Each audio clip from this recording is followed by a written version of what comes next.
دیتے ہیں۔ نبی کو فرمایا ابو بکر پیارے میں تجھ سے میں تیرا تو میرا لا تحزن ان اللہ اللہ ہم دونوں کے ساتھ ہے۔ اللہ اکبر۔ قوم موسیٰ چڑھالو تھی نا، کہنے لگی جناب آپ ہمیں کہتے ہیں اللہ بچائے گا، کیسے بچائے گا، کہاں جائے، کیسے اللہ بچائے گا؟ فرمایا چپ تو رہو نا، اب بھاگ تو کہیں سکتے نہیں نا، راستہ تو کوئی نہیں۔ اب کبھی آگے دیکھتے ہیں کبھی پیچھے دیکھتے ہیں، دیکھ رہے ہیں کہ سینے سے دائیں آنے کے لیے اچھل رہے ہیں۔ کہتے ہیں موسیٰ پیارے کروا دیا، موسیٰ ہمیں تباہی اور ہلاکت میں ڈروا دیا، چلو کچھ بھی تھا غلام تھے محکوم تھے لیکن وہاں تو بیٹھے ہوئے تھے نا، لیکن آپ نے ہمارے ساتھ اچھا نہیں کیا۔ موسیٰ علیہ السلام دریا کے کنارے پہنچ جاتے ہیں، عرض کرتے ہیں میرے اللہ، اے میرے اللہ تیرا حکم تھا میں گھر سے نکلا، اب کیا کروں؟ مولا کریم نے فرمایا اے میرے پیارے موسیٰ وہی لاٹھی جو آپ نے پتھر پہ ماری اللہ نے پتھر سے پانی جاری کر دیا، آج اسی لاٹھی کو بہتے ہوئے دریا اور سمندر کی لہروں اور موجوں پر مارے، اللہ پانی کو وہی روک کر پانی کے درمیان سے آپ کے لیے جنت کی سڑک نکال دے گا۔ موسیٰ نے لاٹھی ماری، پانی رک گیا، پانی تھم گیا، سڑک بن گئی اسی طرح کہا کہتے تھے کہا جائے اللہ سے کام لگ گیا، سڑک بنی ہوئی۔ فرعون نے دیکھا کہا کہ واہ اچھا کام ہوا ہے، یہ پھانس جاتے مر جاتے ڈوب جاتے میرا دل ٹھنڈا نہ ہوتا، اب راستہ بنا ہوا میں 5 آدمی سے نکل لیتے۔ فرعون اپنے لاؤ لشکر کے ساتھ راستے میں اترتا ہے، اللہ نے کہا اے پانی تھما ہوا کیوں ہے؟ یا اللہ تیرا حکم تھا، تیرے نبی موسیٰ کلیم کی موجے والی لاٹھی میری پیٹھ پہ لگی، اللہ تو نے کہا تھم جا، میں رک گیا تھم گیا، اللہ کریم اب کیا حکم ہے؟ فرمایا میرے حکم سے تھما تھا، میرے حکم سے چلنے بھی لگ جا۔ حضرت نوح نے کشتی چلاتے وقت دعا پڑھی تھی بسم اللہ مجریہا ومرساہا ان ربی لغفور الرحیم، اللہ اس کشتی کا چلنا بھی تیرے نام کے ساتھ، اس کشتی کا رکنا بھی تیرے ہی نام کے ساتھ، اللہ کریم کشتی چلے گی تو تیرے حکم کے ساتھ چلے گی، اللہ کریم اگر کشتی رکے گی تو تیرے حکم کے ساتھ رکے گی۔ ثابت یہ ہوتا ہے اس کائنات کے نظام میں کسی ماں کے لال کا عمل دخل نہیں، صرف اور صرف اللہ کا حکم ہی چلتا ہے۔ اگر وہ چاہے تو پانی کو پتھر بنا دے، اگر وہ چاہے تو پانی پتھروں کو پانی بنا دے، وہ چاہے پار لگا دے، وہ چاہے ڈبو دے، وہ چاہے نبی کی آنکھوں کے سامنے نبی کے بیٹے کو غرق کر دے، وہ چاہے تو نافرمان قوم کو توبہ کی توفیق عطا کر کے معافی عطا کر دے، وہ چاہے تو نبی کی چھوٹی سی حکم عدولی کی وجہ سے اس کو سمندر کے اندر 40 دن تک اپنے قید خانے کے اندر مقید کر دے۔ ہر چیز پر حکم اللہ کا غالب ہوتا ہے۔ کائنات کے لوگوں اللہ راضی تو کائنات کے سب مسئلے حل ہو جاتے ہیں، اگر اللہ ناراض ہو جائے تو تمام سلجھے ہوئے معاملات بھی بگڑ جاتے ہیں۔ آج ہمارے اوپر بگاڑ کیوں ہے؟ یہ موت کی سائے ہمارے اوپر کیوں منڈلا رہے ہیں؟ یہ خوف اور فکر ہمیں کیوں ملا ہوا ہے؟ یہ در بدر کی ٹھوکریں ہمارے حصے میں کیوں آئے ہوئے ہیں؟ لمحہ لمحہ جیتے کیوں ہیں؟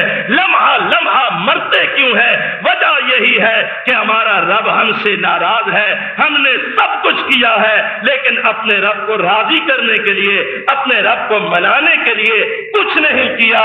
ہمارا شرک بھی جاری، ہماری بدعات بھی جاری، حقوق و لباس کی تلفی بھی جاری، ظلم بھی جاری، فتنہ و فساد بھی جاری، لوٹ مار بھی جاری، کاروباری بددیانتی بھی جاری ہے، اور ہمارے حکمرانوں سے لے کے ہمارے عوام تک، ہمارے عالموں سے لے کے ہمارے جاہلوں تک، ہمارے بڑوں سے لے کے ہمارے چھوٹوں تک، ہمارے مردوں سے لے کے ہماری عورتوں تک، سب کے سب پھر بھی ان حالات کے باوجود اللہ کی نافرمانیوں پر کمر بستہ ہے۔ رجوع اللہ، انابت اللہ، استغفار اور توبہ کی توفیق ہمیں نصیب نہیں ہو رہی۔ میرے بھائیوں، ان حالات کے اندر قرآن نے ہمیں یہ راستہ بتایا ہے۔ پہلی تباہ شدہ اقوام کا ذکر کر کے فرمایا وَلَوْ أَنَّ أَهْلَ الْقُرَىٰ آمَنُوا وَاتَّقَوْا لَفَتَحْنَا عَلَيْهِمْ بَرَكَاتٍ مِّنَ السَّمَاءِ وَالْأَرْضِ۔ اگر یہ پہلے لوگ جن کو ہم نے تباہ کیا، کسی پہ زلزلہ بھیجا، کسی پر سیلاب بھیجا، کسی پر چیخ و چنگار مسلط فرمائی، کسی پر ہولناک اور دہشت ناک زلزلے کو بھیجا، کسی کو تیز و تند ہواؤں کے دوش پہ سوار کر کے ان کو تہس نہس کر دیا، کسی پر آسمانوں سے نوکیلے پتھروں کی بارش نازل کر کے ان کو کچوبر نکال دیا، کسی کو ہم نے زمین سے اٹھایا اور ان کی بستیوں کو لٹا کر پٹک کر ان کو تباہ و برباد کر دیا۔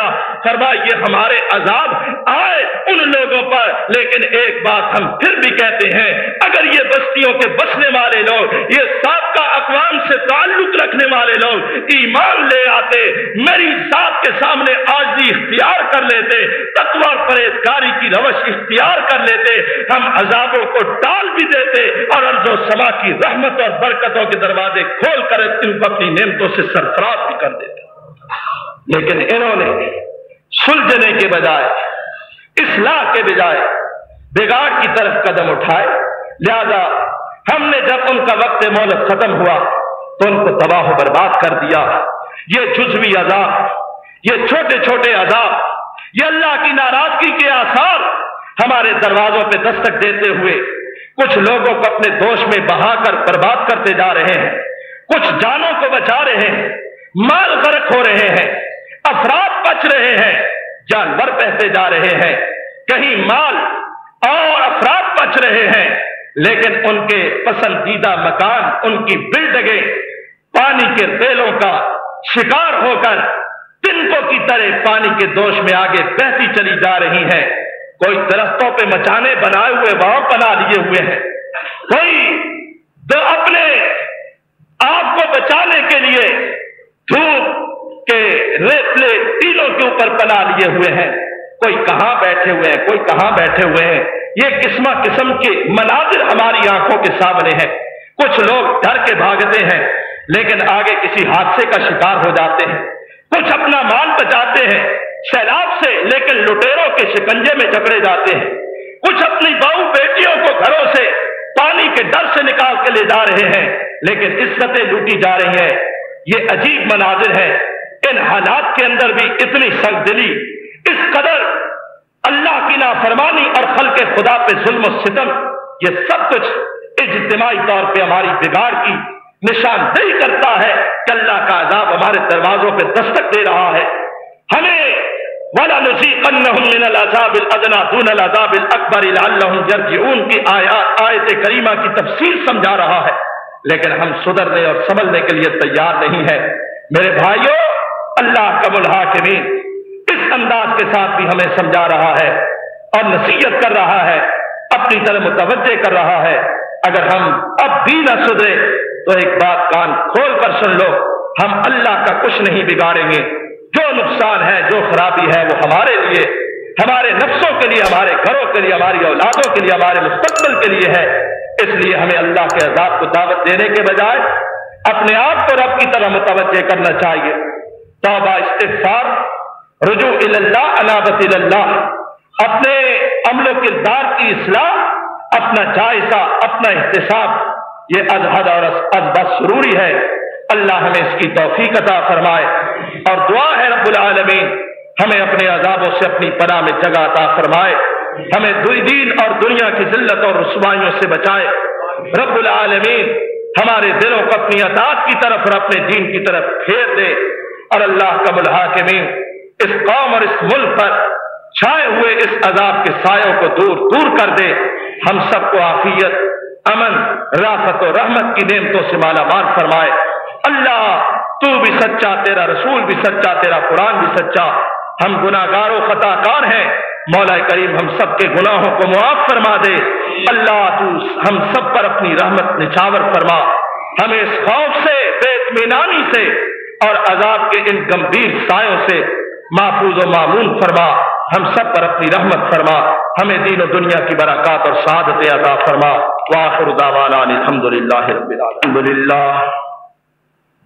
الحمد للہ نحمده ونستعینه ونستغفره ونؤمن به ونتوکل علیہ ونعوذ باللہ من شرور انفسنا ومن سیئات اعمالنا من يهده الله فلا مضل له ومن يضلله فلا هادي له ونشهد ان لا اله الا الله وحده لا شريك له ونشهد ان محمدا عبده ورسوله صلى الله تعالى عليه وآله وسلم ارسله الله تعالى بالحق بشيرا ونذيرا وداعيا الى الله باذنه وسراجا منيرا ومن يطع الله ورسوله فقد رشد واهتدى ومن يعص الله ورسوله فقد ضل وغوى۔ اللہ کا شکر ہے، اللہ کا بڑا احسان ہے کہ ہم اب تک کسی آفت اور مصیبت میں گرفتار ہونے سے بچے ہوئے ہیں۔ یہ اللہ کا احسان ہے، کسی کا کوئی کمال نہیں۔ یہ جو کہا جاتا ہے جی فلاں کو بچا لیا گیا، یا یہ کہتے ہیں جی اس ناگہانی آفت کا ڈٹ کر مقابلہ کریں، یہ بڑے سرکشی والے کلمے ہیں، عام طور پہ کہہ دیے جاتے ہیں، لیکن ہیں یہ اللہ کو ناراض کرنے والے کلمے۔ کوئی کسی کو نہیں بچاتا، اللہ ہی بچانے والا ہے۔ اور مقابلہ کیا کرنا ہے آپ نے؟ اگر مقابلہ کرنا ہوتا تو اتنا نقصان ہی نہ ہوتا۔ بس یہ کہیں اللہ سے عافیت اور رحمت طلب کرو، مقابلے والی بات یہاں نہیں ہے۔ مقابلہ تو مخلوق کا مخلوق سے ہو سکتا ہے، خالق کے کاموں سے مخلوق کیا مقابلہ کر سکتی؟ اللہ نے اپنی رحمت سے ہمیں بچایا ہوا ہے، لیکن بے شمار بستیاں، شہر، علاقے وہ بھی ہمارے بھائی ہیں، اس ملک کے باسی ہیں، مسلمان ہیں۔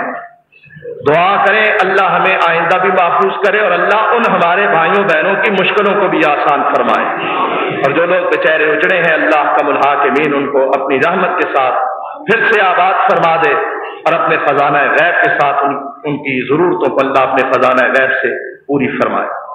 بھائیو اب بھی وقت دعا ہے اور کثرت سے دعا کریں، لیکن اپنی اصلاح بھی کریں۔ یہ نہیں کہ اب عذاب ٹل گیا تو پھر اللہ نے ہمیشہ سے ٹال دیا، نہیں، اللہ ہمیں پھر بھی مہلت دے گا، دیکھے گا۔ ہمیں چاہیے ہم اپنے معاملات کو درست کریں، اپنے عمل، اپنے کردار، اپنے طرز عمل کی اصلاح کریں، نماز پڑھیں، اللہ کے حضور جھکیں، کثرت سے دعا کریں۔ یہ دعا مومن کا آخری ہتھیار ہے۔ اس دعا کے ساتھ اللہ کو راضی کرنے کی کوشش کریں، اللہ کی حدوں کی حفاظت کریں، اپنے اخلاقیات، اپنے معاملات کو، تمام کے تمام دین و دنیا کے معاملات کو اللہ کی شریعت کے تابع کریں، اور اللہ سے عہد وفاداری استوا کریں، اللہ کی بغاوت سے توبہ اور استغفار کے ذریعے دستبردار ہو جائیں اور اللہ کے فرما بردار بندے بنیں۔ ان پناہ اپنا تباہ حال اور دکھی لوگوں کی مدد ہر انسان کا فرض ہے، لیکن اصل مدد اللہ کی ہی ہے، اور اللہ تعالیٰ نے جن اپنے بندوں کو توفیق دی ہے وہ کرتے ہیں، کرتے رہیں گے۔ یہاں سیاسی دکان چمکانے کا یا نمبر بڑھانے کا وقت نہیں ہے۔ ساری قوم کا یہ فرض ہے کہ وہ اس وقت اپنے اندر اخلاص، بھائی چارے کے جذبات کو ابھارتے ہوئے اپنے بھائیوں کے لیے دعا بھی کریں، اور ہر ممکن طریقے کے ساتھ جو بھی ان کے ذریعے ان کے نزدیک بہتر اور ممکن طریقہ اور ذریعہ اس سے ان کی مدد بھی فرمائیں، اور دعا کا سلسلہ جاری رکھیں۔ یہ اذانیں دینا اور اس طرح کی بدعات اور خرافات کے ذریعے تو اللہ کے غضب کو اور بھڑکایا جاتا ہے۔ اس کا ایک بہترین طریقہ اللہ کے نبی صلی اللہ علیہ وسلم نے یہ فرمایا کہ جب بھی کوئی قدرتی آفت آتی ہے، کوئی حادثہ ہے، کوئی جنگ کا موقع ہے، دشمن کی طرف سے خطرہ ہے، کوئی ناگہانی بلا ہے، تو اس وقت اللہ تعالیٰ سے قنوت نازلہ پڑھتے ہوئے اپنا تعلق قائم کریں۔ قنوت نازلہ